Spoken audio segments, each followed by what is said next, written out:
Hello दोस्तों, तो Ganesha build के इस यूट्यूब चैनल में मैं राहुल आपका बहुत बहुत स्वागत करता हूं। तो दोस्तों, आज की वीडियो में हम क्लास 12 केमिस्ट्री के अंदर छोटे छोटे लेकिन खोटे खोटे, समझ रहे हो ना, छोटे छोटे लेकिन खोटे खोटे मतलब इंपॉर्टेंट टॉपिक आपके पढ़ने वाले हैं। तो आज के वीडियो में हमारे 3 टॉपिक रहेंगे। पहला टॉपिक हमारा रहेगा जायसी लवण, जायसी लवण या जिस्सी लवण बोलते हैं इसको। दूसरा हमारा टॉपिक रहेगा फेरोसिन, ये फेरोसिन क्या होता है। और तीसरा हमारा टॉपिक रहेगा डाइबेंजीन क्रोमियम। ये 3 टॉपिक आज की वीडियो में हमारे दोस्तों रहने वाले हैं। इनको हम पढ़ेंगे, समझेंगे, जानेंगे अच्छे तरीके से। तीनों टॉपिक इंपॉर्टेंट है, ठीक है ना। तो पहला जो टॉपिक है हमारा, जिसका नाम है सर जायसी लवण। क्या है सर? जायसी लवण, ठीक है। तो आप अपनी कॉपी में पहला टॉपिक हेडिंग डाल दीजिए जायसी लवण, ठीक है ना। इसको हम क्या बोल रहे हैं सर? जायसी लवण। और कभी कभी सर इसको हम क्या बोल देते हैं? जिससे लवण भी बोल देते हैं, ठीक है ना। जायसी लवण या कभी कभी हम क्या बोल देते हैं इसको? जिससे लवण भी बोल देते हैं। तो इस टॉपिक को हम सर्वप्रथम पढ़ेंगे, ठीक है ना। तो ये जिससे लवण या जायसी लवण क्या होता है उसको देखेंगे सर, है ना। तो सबसे पहले तो मैं एक बात बता देता हूँ मेरे भाई, जो जिससे या जो जायसी लवण है, इस जिससे या जायसी लवण की जो खोज है ना, खोज जो है एक डेनमार्क के वैज्ञानिक थे। कहाँ के सर? डेनमार्क। डेनमार्क एक देश है। डेनमार्क के वैज्ञानिक थे जायसे। डेनमार्क के वैज्ञानिक कौन थे सर? जायसे। इन डेनमार्क के वैज्ञानिक जायसे ने 1830 में इस लवण की खोज की थी। डेनमार्क के वैज्ञानिक जायसे ने 1830 में इस लवण की खोज की थी। तो उनके आधार पर इसको बोला जाता है, इस उनके नाम के आधार पर ही इसको बोला जाता है जायसी लवण। तो ध्यान रखना, जायसी कोई अलग चीज नहीं, जायसी एक वैज्ञानिक के नाम पर, है ना। जायसी नामक वैज्ञानिक ने एक लवण बनाया था, ठीक है। अब वो लवण क्या है वो भी बता रहा हूँ, ठीक है। जायसी नामक वैज्ञानिक ने सन 1830 में एक लवण बनाया था। लवण का मतलब क्या होता है? नमक। लवण का मतलब क्या होता है? नमक, ठीक है, जिसे हम बोलते हैं जायसी लवण, उनके नाम के आधार पर। अब सर ये लवण क्या होता है? तो ये लवण है सर पोटेशियम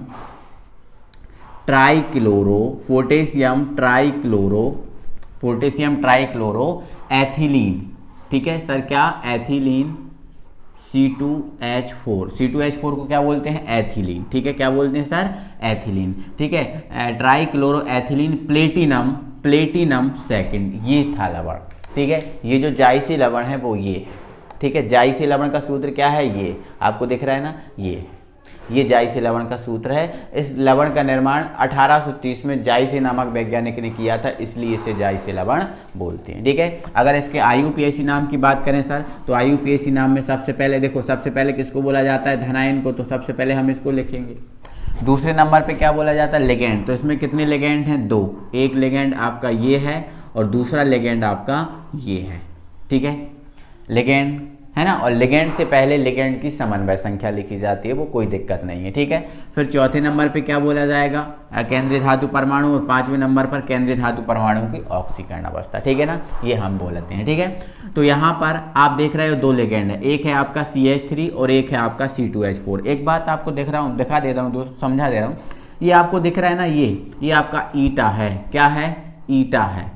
क्या है सर? ईटा है, ईटा, ठीक है। अब ईटा क्या बताता है? तो ईटा भाई ये बताता है कि इसमें C2H4 जो है इसमें पाई बंद है। ईटा क्या बताता है? पाई बंद को बताता है। समझ पा रहे हो ना।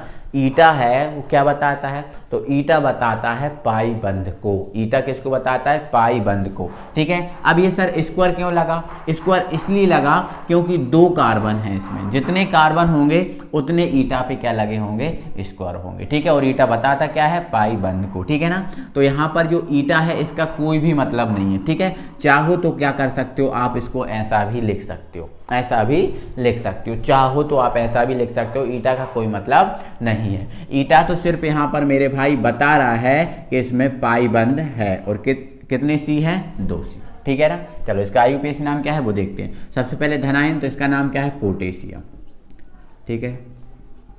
पोटेशियम, ठीक है। इसका नाम क्या है? पोटेशियम। फिर लिगेंड, तो ये लिगेंड आपका Cl बोलेंगे, बट कितने Cl है? 3। तो हम क्या लिख देंगे? ट्राइक्लोरो,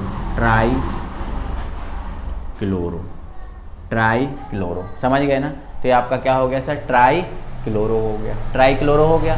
इसके बाद C2H4 को क्या बोलते हैं? C2H4 क्या होता है सर? C2H4 होता है एथीन। C2H4 क्या होता है? एथीन। तो ये हमारा एथीन। देखो एथीन या फिर इसको एथिलीन भी बोलते हैं, एथीन बोलो या फिर क्या बोल सकते हैं इसको? एथिलीन। ठीक है। फिर केंद्रीय धातु परमाणु क्या है? प्लेटिनम। तो ये लिख दिया प्लेटिनम। और इसके बाद क्या लिखी जाती है? ऑक्सीकरण अवस्था। तो ऑक्सीकरण अवस्था कितनी आएगी? देखो आपका जो एथीन है, मतलब ये C2H4 है, ये तो उदासीन है, इस पर कोई आवेश नहीं होता, शून्य होता है। अब Cl पे कितना होता है? तो Cl पर होता है -3 और K पर कितना होता है? +1। कितना होता है? +1। तो 3 में से 1 जाएगा, -3 में से 1 जाएगा तो क्या बनेगा? -2, और -2 को बराबर के इस तरफ लेके जाएंगे तो +2। तो ये इसका क्या हो जाएगा सर? IUPAC नाम हो जाएगा। ठीक है। तो ये है आपका जाइसे लवण, समझ रहे हैं ना? ये जाइसे लवण है। क्लियर है? अब इस जाइसे लवण का डेनमार्क के वैज्ञानिक जाइसे ने 1830 में किया था, इसलिए इसे जाइसे लवण बोलते हैं। इसका IUPAC नाम ये है और इसका ये सूत्र है। इतनी बातें समझ गए? इतनी बातें आप समझ गए ना? कोई दिक्कत नहीं है, कोई प्रॉब्लम नहीं है। ठीक है। तो अब सुनो इधर, अब एक बात और, ये विशेष क्यों रहा? एक बात ये है कि सर ये जाइसे लवण विशेष क्यों रहा? ये क्वेश्चन भी तो है हमारा कि ये जाइसे लवण विशेष क्यों है ना? तो मेरे भाई ये विशेष इसलिए है क्योंकि ये संक्रमण तत्वों से, संक्रमण तत्वों से बना पहला कार्बधात्विक यौगिक है। कार्बधात्विक यौगिक है। अब कार्बधात्विक यौगिक को सर हम पिछली वीडियो में आपको पढ़ा चुके हैं, समझा चुके हैं, कार्बधात्विक यौगिक क्या है, जिसमें कार्बन सीधा धातु परमाणु से जुड़ा हो। कार्बन किससे जुड़ा हो? धातु परमाणु से जुड़ा हो, उसे कार्बधात्विक यौगिक कहते हैं। तो देखो भाई, इसमें जो एथीन है जिसमें कार्बन है, ये देखो धातु से जुड़ा है, केंद्रीय धातु प्लेटिनम है, इससे धातु से जुड़ा है, इसलिए हम इसे बोलते हैं कार्बधात्विक यौगिक। तो क्योंकि संक्रमण तत्वों से बना ये पहला कार्बधात्विक यौगिक है, इसलिए प्रसिद्ध है। इसलिए क्या है सर? प्रसिद्ध है। समझ गए ना क्यों प्रसिद्ध है ये चीज? ठीक है ना? आगे बढ़ते हैं। ठीक है ना? आगे हम बात करते हैं। ठीक है, समझो यहाँ पर। तो ये आपका, तो इतना आपको क्लियर हो गया। अब आगे मैं दोस्तों एक चीज और दिखाता हूँ, उसको समझो आप। देखो क्या चीज दिखा रहा हूँ मैं दोस्तों, जो जाइसे लवण है या जिससे लवण है, इसकी संरचना आपको बना के बताता हूँ। देखो आप समझो यहाँ से ध्यान से। देखो जब हम इसका वियोजन करेंगे तो आपको पता है यहाँ से वियोजन होगा, यहाँ से वियोजन होगा, K पर प्लस होगा और इस पर क्या होगा? माइनस। ठीक है। इसका अगर हम वियोजन करें, तो ये बन जाएगा K प्लस। यहाँ से वियोजन होगा क्योंकि यहाँ आयनिक बंध है, तो K पर हो जाएगा प्लस, और यहाँ पर प्लेटिनम Cl3 ईटा स्क्वायर C2H4। ठीक है। इस पर क्या हो जाएगा सर? माइनस हो जाएगा। इसका वियोजन करेंगे तो ऐसे होगा। ठीक है। हम क्या कर रहे हैं दोस्तों? इसकी संरचना बना रहा है, आपको संरचना बना के आपको दिखा रहा है। ठीक है। तो यहाँ देखो, यहाँ पर क्या है? K पर प्लस है, तो यहाँ पर हमने लिख दिया K, एक सेकेंड, यहाँ पर हमने लिख दिया K और इस पर क्या है? प्लस। ठीक है ना? अब हम इसकी संरचना बना रहे हैं इसकी। ठीक है। तो इसमें केंद्रीय परमाणु क्या है? इसमें केंद्रीय धातु परमाणु कौन है? प्लेटिनम। तो हमने प्लेटिनम को क्या रख दिया सर? बीच में रख दिया। बीच में रख दिया। अब इससे कितने Cl जोड़े हैं? 3 Cl जोड़े हैं ना, तो 3 Cl को जोड़ दिया। ठीक है। 3 Cl को हमने जोड़ दिया, एक Cl को यहाँ जोड़ दिया, एक Cl को यहाँ जोड़ दिया और एक Cl को यहाँ जोड़ दिया। 3 Cl जोड़े थे, जोड़ दिया। अब एक इससे जुड़ा है कौन? C2H4। एक कौन जुड़ा है इससे? C2H4। तो हम C2H4 को जोड़ देंगे। तो देखो हमने ये जोड़ दिया C। कितने C हैं? 2 हैं। तो 2 C को हम तोड़ के लिख दें क्या? 2 C को हम तोड़ के लिख दें? बिल्कुल सर, तोड़ के हम इसको लिख सकते हैं। तो देखो 2 C को हमने तोड़ा तो डबल बॉन्ड से जोड़ दिया। यहाँ से कितने H कितने हैं? 4। तो आप 2 H इधर जोड़ दो, एक H इधर, एक H इधर, एक H इधर जोड़ दो और एक H आप इधर जोड़ दो। ऐसा कर सकते हो, कोई दिक्कत नहीं है। देखो प्लेटिनम बीच में लिख दिया, 3 Cl थे, इस तरफ लिख दिया, और आपका C2H4 था, तो डायरेक्ट आप C2H4 जोड़ सकते हो या फिर इसको तोड़ के जोड़ दिया। तो C2 थे तो C को तोड़ दिया, H कितने थे? 4, तो अलग अलग कर दो ताकि बैलेंस हो गया। कार्बन की वैलेंसी 4 होती है। इसके बाद आप क्या करोगे? इन जो है ना, इन चारों को मिला दोगे तो एक बंद संरचना आपकी यहाँ से बन जाएगी। ठीक है, ये आपकी बंद संरचना बन जाएगी। इससे कौन जुड़ा है सर, इससे कौन जुड़ा है, सी जुड़ा है, ठीक है, ये जुड़ा है यहाँ सी, ठीक है। यहाँ पर एक सेकंड इसको हटा दूं क्या मेरे भाई, थोड़ा सा इसको चेंज करता हूँ, ये थोड़ा दूर दिख रहा है, ये आपका सी जुड़ा है। यहाँ पर कौन जुड़ा है सर, सी जुड़ा है, डबल बॉन्ड सी, यहाँ पर एक एच, यहाँ पर एक एच यहाँ पर और एक एच यहाँ पर। ये बॉन्ड टाइप का नहीं दिखना चाहिए, यहीं जस्ट जुड़ा है, ठीक है।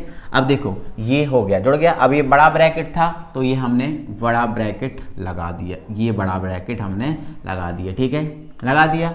अब इस पर क्या था बड़े ब्रैकेट पे माइनस, तो ये हमने लगा दिया माइनस।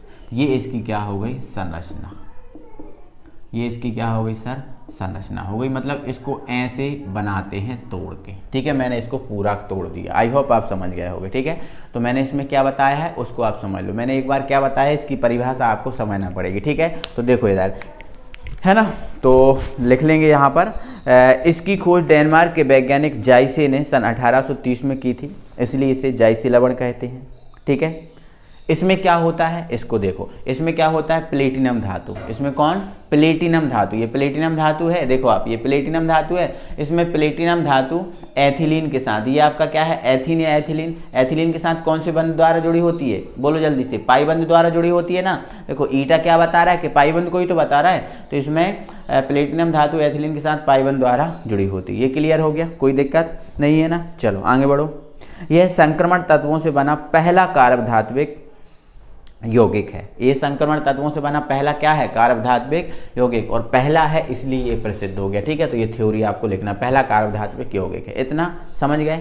इसके बाद इसका सामान्य सूत्र निम्न है, सामान्य सूत्र निम्न है। तो देखो यहाँ पर आपको सामान्य सूत्र नहीं दिख रहा, तो सामान्य सूत्र में ये जो आपको दिख रहा है ना, ये वाला, ये सामान्य सूत्र इसमें लिख लेना, ये सामान्य सूत्र इसमें लिख लेना, ठीक है। एवं इसका IUPAC नाम, इसका एवं IUPAC नाम क्या है, पोटेशियम ट्राइक्लोरोएथिलीन प्लेटिनम सेकेंड, ये लिख लेना, ठीक है। इतना बस आपको लिखना है और ये संरचना इसकी बना देना। ये तो बाकी मैंने फिर सब समझाया है, ठीक है। तो ये संरचना बना देना, क्लियर हो गया।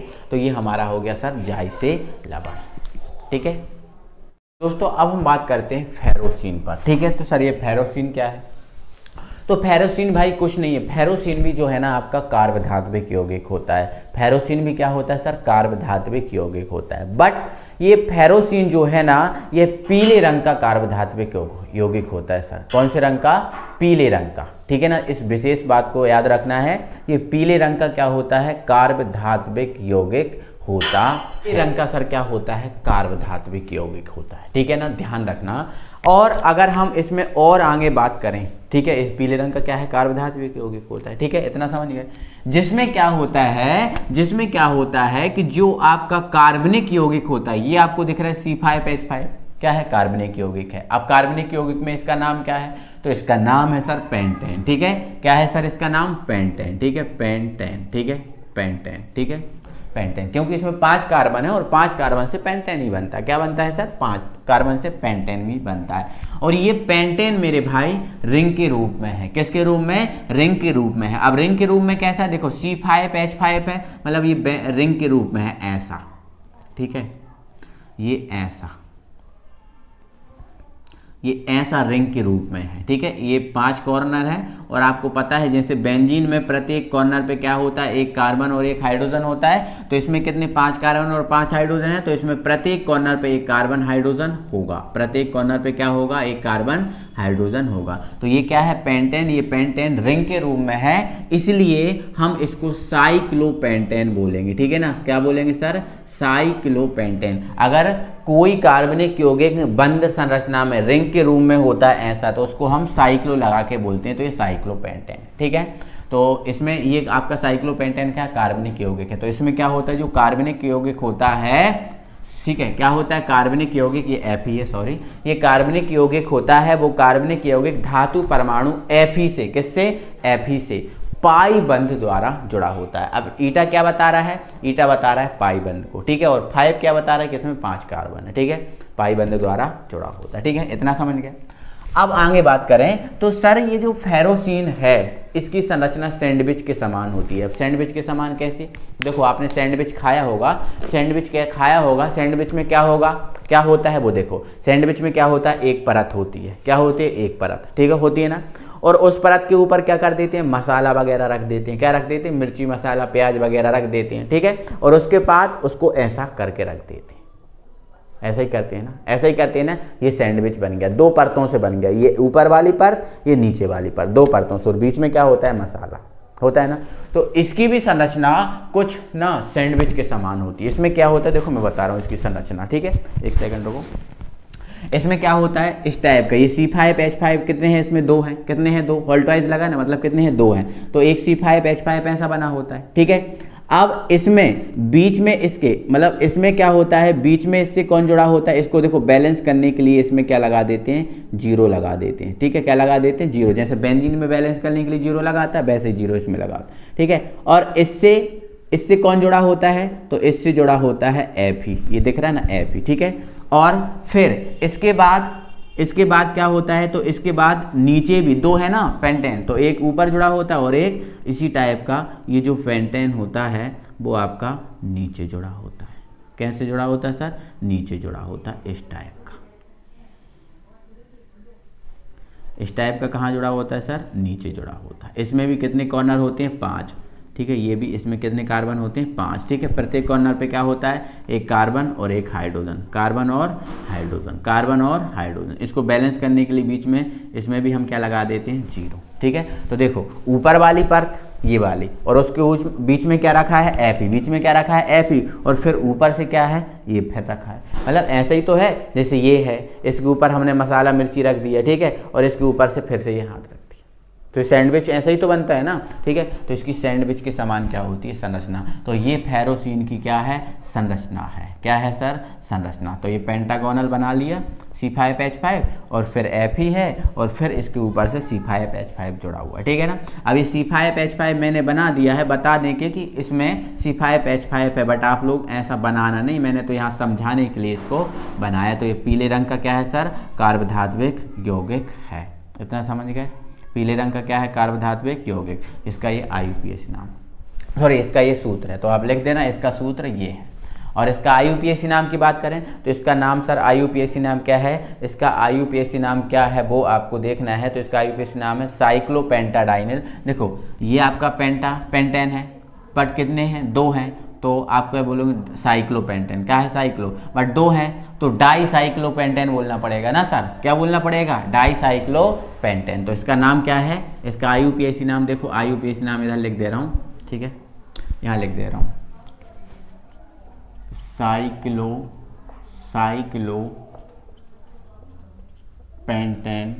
डाई, देखो दो है ना इसलिए, है ना, साइक्लोपेंटेन, सॉरी साइक्लो, या फिर ऐसा बोल सकते हो, हाँ साइक्लोपेंटेन डाई, ठीक है, साइक्लो, या फिर ऐसा आप बोल देना डाई साइक्लोपेंटेन, दो है ना, तो डाई साइक्लोपेंटेन, डाई साइक्लोपेंटेन, दो है ना, ठीक है। और ये है आयरन, ठीक है, तो ये रहा आयरन, ठीक है, और इसकी ऑक्सीकरण अवस्था 0 आएगी, तो ये 0, ठीक है। तो डाईसाइक्लोपेंटेन आयरन 0, इसका ये IUPAC नाम है, ठीक है। तो ऐसे करके आप लिख लेना इसको पूरा, और ये इसकी संरचना। तो ये फेरोसीन है, सिंपल है ना, कोई बड़ी बात नहीं है, कोई कठिन टॉपिक नहीं है, ठीक है। चलो तो एक बार दोस्तों, हमारा 2 ही टॉपिक आज की वीडियो में रहेंगे। आज की वीडियो हम छोटी करते हैं, अगली वीडियो जो कल की होगी थोड़ा सा इसको बढ़ा देंगे, ठीक है। तो आज की वीडियो में बस दोस्तों इतना ही, अगली वीडियो में फिर आपसे मुलाकात होगी, तब तक के लिए थैंक यू वेरी मच।